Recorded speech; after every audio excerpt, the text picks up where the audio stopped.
wararka inaga soo gaarayana magaalada Gaalkacyo ee xarunta gobolka Mudug haddana duqeyda odayaasha dhaqanka waxgaradka iyo waliba maamulka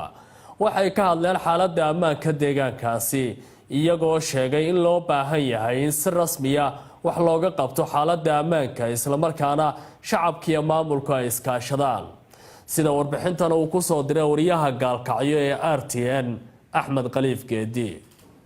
magaalada Gaalkacyo ee xarunta gobolka Mudug waxa lagu soo gabagabeeyay kulan muddo 3 maalmood socday ka oo looga hadlayay nabadda gobolka Mudug iyo midda guud ee Soomaaliya Suldaan Cabdi Jaamac Gorod Qaamuus oo kamid ah qoyaanada gobolka Mudug ku sugan ayaa xaflad looga hadlayay nabadda waxa uu ka sheegay in nabaddu ay tahay mid muhiim ah isla markaasina loo baahan yahay deegaanada colaaduhu ay ka jiraan in ay tagaan dadka deegaanka iyo mas'uuliyiintuba si colaadda loo joojiyo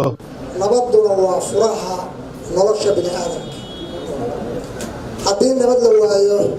wax la helayaa ma jiraan waad ogsoontihiin dalkayaga barisamaadkii inkastoo dhallinyaratihiin taariikhda waad la socotaan inta badan oo hadda halka joogta ay Syria ka mid yihiin waqtigii barisamaadkii nabadda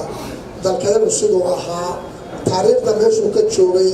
ummad ahaan meeshaan ka joognay ciidan meeshaan ka joognay siyaasad meeshaan ka joognay cid walba waqti maantana waa ogtihiin heerka aan marayno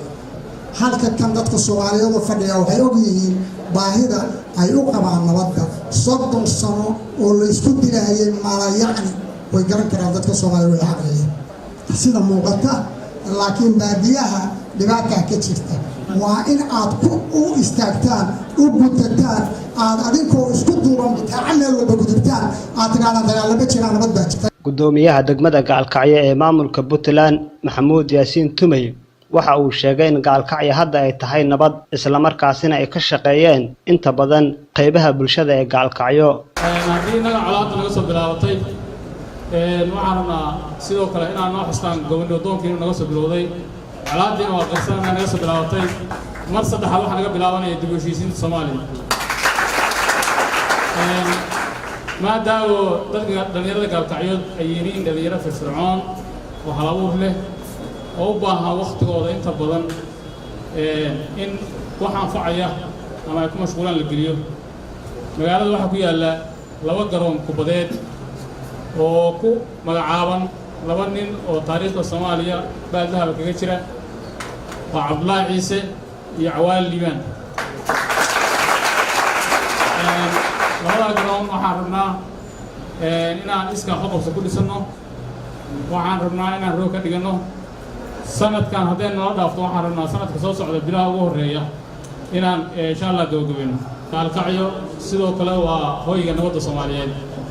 dhammaan cidii ka soo shaqeysay iyo dhalinyaradii hal-abuurkan iyo qabanqaabada iyo martigelinta inta iska lahayd sidoo kale waxaan mahadcelinayaa shacabka reer Gaalkacyo Cabdirashiid Xaashi Cartan gudoomiyaha gobolka Mudug ee maamulka Galmudug ayaa dhinaciisa sheegay in nabaddu aysan ahayn oo kaliya in afka laga sheego balse loo baahan yahay in laga shaqeeyo nabadda lana xoojiyo ammaanka hadda ka jira Gaalkacyo waxaan ogaanay haddaan nabad la helin in colaad iyo dawladaan ay bilaabanayso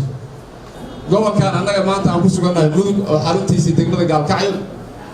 waxay ka mid tahay meelaha nabad la'aanta ka dhacay shaqooyinka ka dhaceen isla markaana adduunyada iyo meelaha kale looga yimid arrimahaas oo ku saleysnaa ama daaq ama biyo ama wax la siyaasaday maanta laakiin Ilaahay mahadiis warbaahinta iyo taagan iyo mujtamaca Soomaaliyeed meesha joogo waxa marqaati ka nahay inaan nabadda soo adduunka lagu xusay Gaalkacyo oo aan haddana leenahay nabaddan si xoojino waa Ilaahay mahadiis waxaan rabaa marka walaalkay saaxiibkay gudoomiyihii gobolka ayaa ka hadlay marxaladaha loo soo maray nabadda waxaan weli ku guda jirnaa oo aan u taaganahay hari habeen oo waqtigan ugu badan ku bixinaa sidii aan u taabagelin lahayn nabadda curatay ee geyiga gobolka Mudug ka curatay sidii dhidibada loogu aasi lahaa Axmed Khaliif Geedi RTN Gaalkacyo